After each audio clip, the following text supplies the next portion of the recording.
I am in the third circle, that of the eternal, accursed cold and heavy rain. Its law and quality is never new. Large hail and turbid water and snow pour down through the darksome air. The ground on which it falls emits a putrid smell. Cerberus, a monster fierce and strange, with 3 throats, barks dog-like over those that are immersed in it. His eyes are red, his beard greasy and black, his belly wide and clawed his hands. He clutches the spirits, flays, and piecemeal rends them.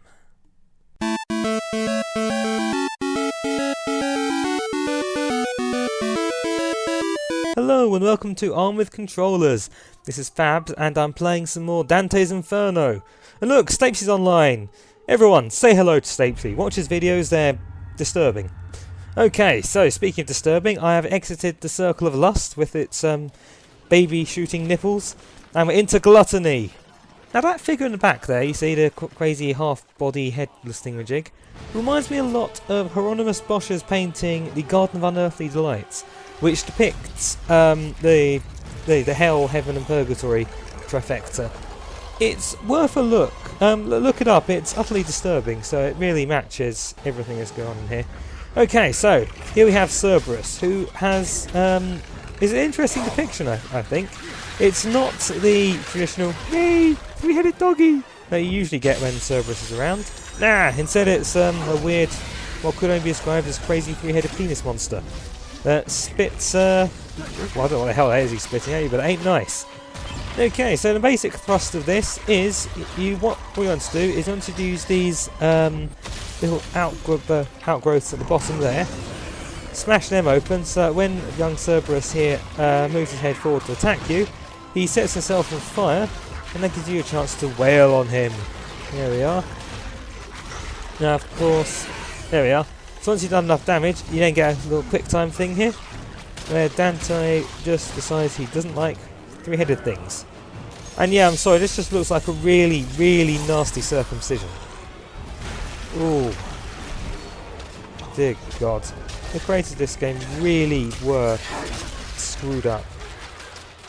Then again, they had a pretty interesting thing to work from, so... Okay, I must admit, this particular fight did irritate me. If only because there's it seems like quite a few occasions where if it hits you once, that's it, you're kind of boned for quite a while.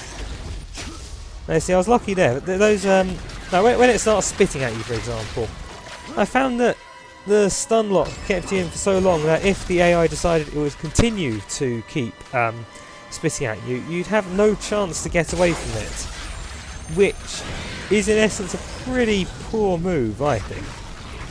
But what do I know? I'm not a video game developer, I'm just a mediocre gamer. Okay, so let's continue attacking this good old Cerberus then. Now of course it makes sense that here in the circle of Gluttony, it would be guarded by Cerberus. You know, 3 heads, 3 appetites, very hungry, very hungry. Although of course, in terms of size, there's nothing really to suggest Cerberus was a particularly massive thing. I mean, yes, of course in the Inferno he is described as being pretty big, fair enough. But in the mythology, I'm pretty sure Cerberus was just, a 3-headed dog. He might have been a little bigger, but he wasn't this nightmarishly huge thing that everyone else makes him out to be. So, artistic license and all that. See, there we are. See what I mean? That's at least 2 hits you get there, without any chance of recompense. It's annoying.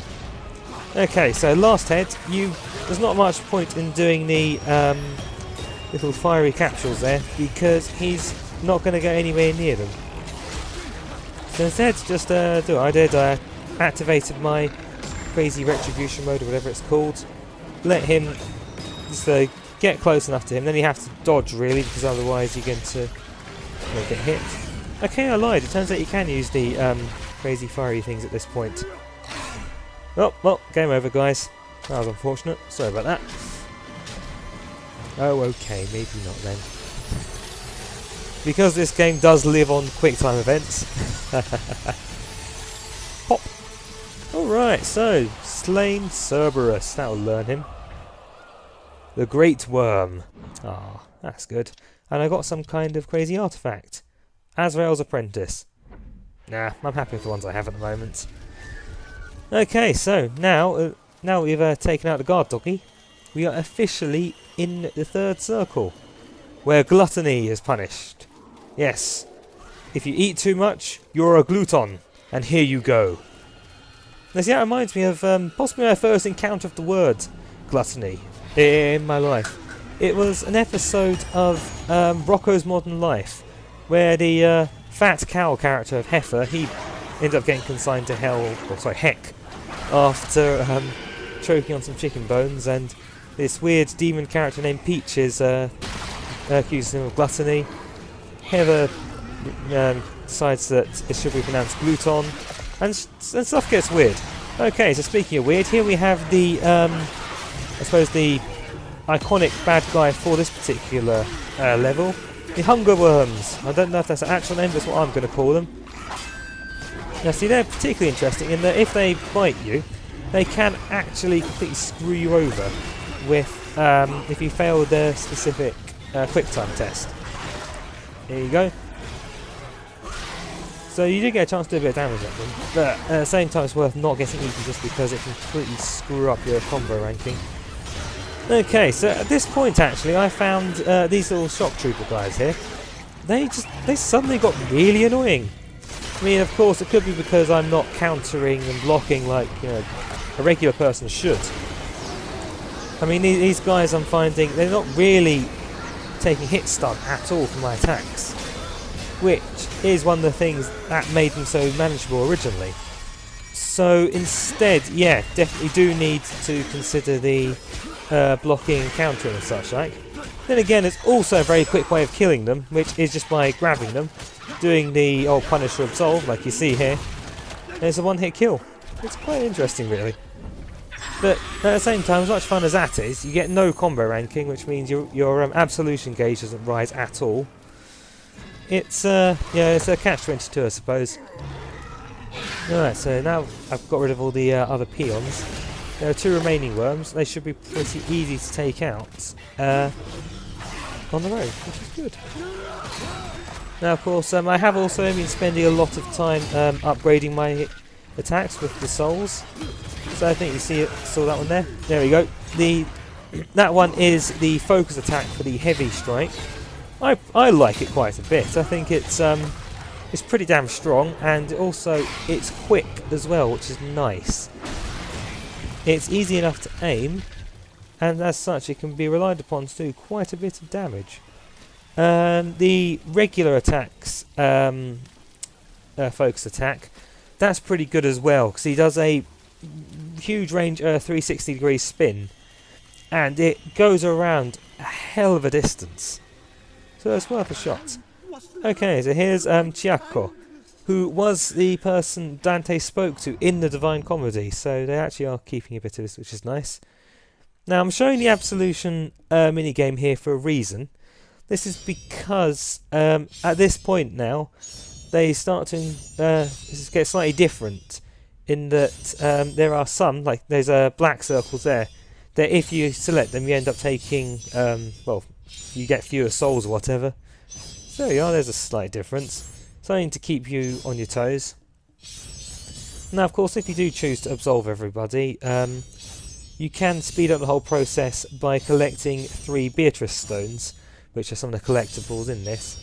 But in all honesty I don't recommend using that, because then you don't get to play the minigame, then you don't get all the bonus souls, which means you can't upgrade your attacks, and then I can't buy my boat. So there's no point. Okay, so here's the general aesthetic of the Circle of Gluttony. As you can see, it's all about the mouths and the tongues. What looks like vomit, that's always quite nice.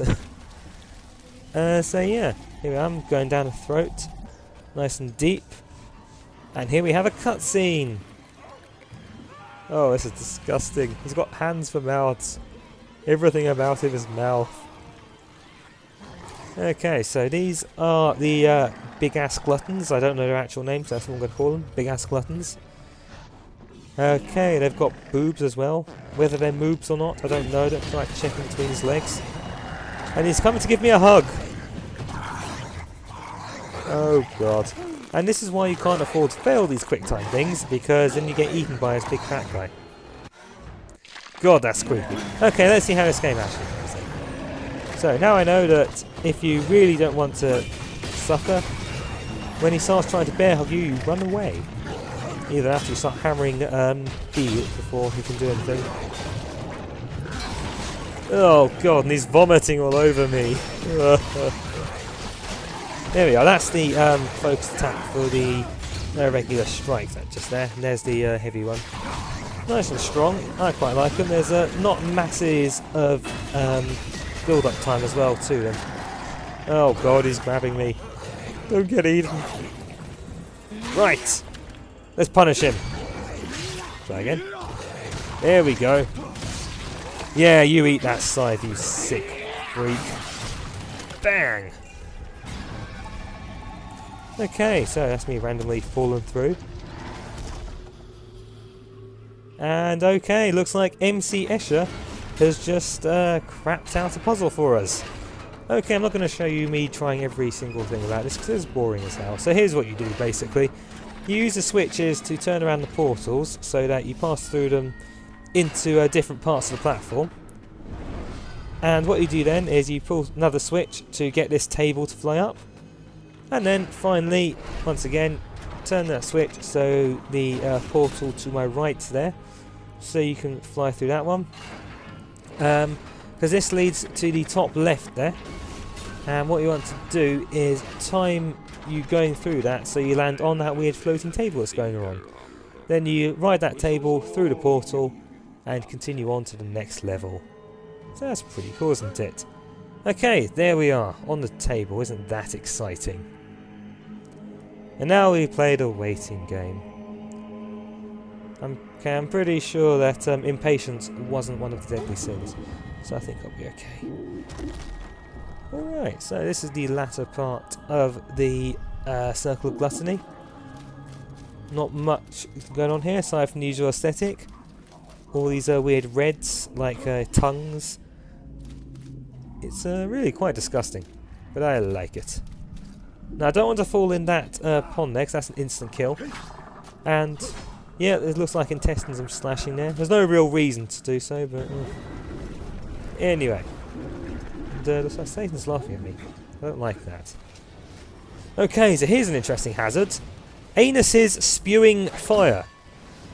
Yes, one of the hazards in this game is basically weaponized farts.